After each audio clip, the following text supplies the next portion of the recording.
दिनै गोथार बाथौ सान हादरनि दाब दाब जायगायावनो गोथार बाथौ सानखौ फालिनाय बायदियै तामुलपुर जिल्लानि आवथायाव थानाय साहा बगाजुलि प्राइमारि बाथौ गौथुमनि बानजायनायाव 26 आरो 27 जानुवारि खालाराव साननैनि हाबाफारि लानानै गाजा गोमजायै खुंदों।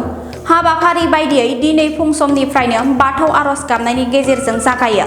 बगाजुलि हालामनि मोन 7 बाथौ सिबियारि गामिनि रायजो राजाफोरा गोथार बाथौ साननि समाव बोसोरफ्रोमबो खुंबोबाय थानाय बायदियै बे बोसोरावबो जमायै खौसेथि जानानै खुंगा 11थि बोसोरसालिया जथुमाखौ बगाजुलि देलायस्रि बाजाराव थानाय साहा बगाजुलि प्राइमारि गोथार बाथौ थानसालियाव खुंनाय जायो। कुम्बुरिकाटा बियाब बाथौ गौथुमनि गाहाय नेहाथारि मनमन स्वर्गियारि बे हाबाफारियाव आलासि महरै बाहागो लानानै बुंथियो दि दिनैनि साना जों बाथौसाफोरनि थाखाय गोजोनथाव सान। बर'नि गुदि बाथौ धोरोम मान होनाय रायजो सोरखारा दिनैनि सानखौ गोथार बाथौ सान महरै गनायदों होननानै बुंथियो। साहा बगाजुलि प्राइमारि बाथौ गौथुमनि आफादगिरि सफेन बसुमतारी, नेहाथारि नुकुन्ज गयारी बिथांमोनजों लोगोसेनो रायदाव आफादनि आफादगिरि सेबेन बसुमतारी आरो नेहाथारि बिरदाव बसुमतारी बिथांमोनजों लोगोसेनो मोन 7 गामिनि बाथौ सिबियारि रायजो राजाफोरनि जथायखौ खामानि मावनायजों लोगोसे बे खुंगा 11थि बोसोरारि जथुमाखौ बाथौ आरज गाबनायनि गेजेरजों खुंनाय जायो।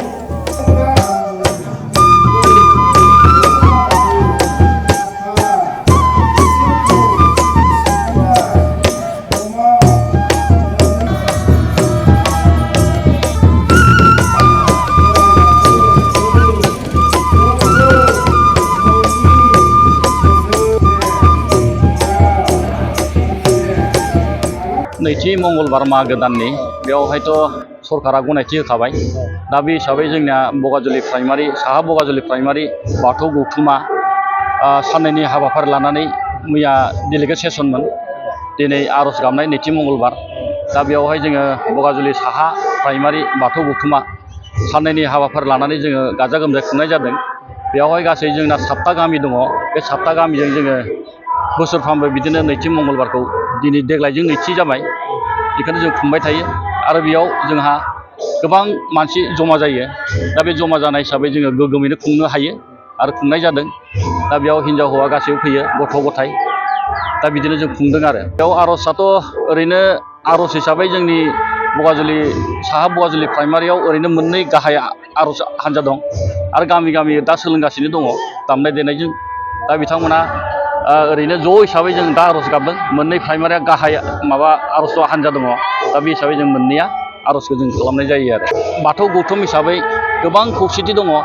बेवहाय जोंनि दा पपुलेसना जोंनिया बेवहाय जोंहा न'खर हिसाबै 187 न'खर दङ।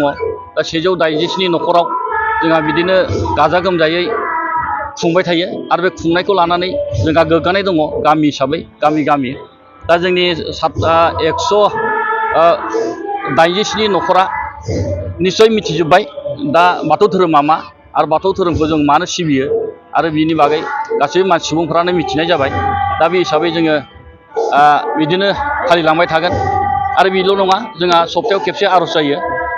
प्राइमारि हिसाबै सप्तायाव खेबसे जों आर'ज गाबो गामि दरब्रै दरबाखौ लानानै आरो बिदिनो जों फालिलांबाय थागोन। बगाजुलि दालाय हिसाबै प्राइमारि हिसाबै जोंहा 7 गामि दङ। 7 गामि, बे 7 गामियाव 187 न'खर दङ। दा बिदिनो जों फालिलांबाय थागोन आरो